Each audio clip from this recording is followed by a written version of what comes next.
সৃষ্টির জন্মদিন। সে 3 বছরে পা দিল এবছর, তাই দাদা একটু বড় করেই জন্মদিনের অনুষ্ঠান করলো। জন্মদিনে আমরা সবাই গিয়েছিলাম, বাড়ির সবাই। এটা আমার মামার বাড়ি, দেশের বাড়ি।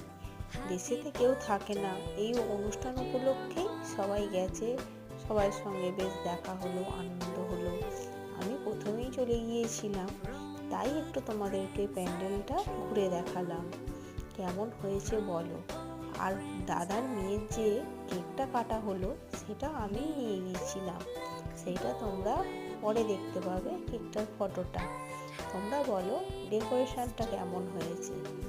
দাদা খুব সুন্দর করে লোক দিয়ে ডেকোরেশনটা করিয়েছে। তোমাদের যদি ভালো লাগে তোমরা জানিও। এখানটা ছিল খাওয়ার জায়গা, আর ওপরটা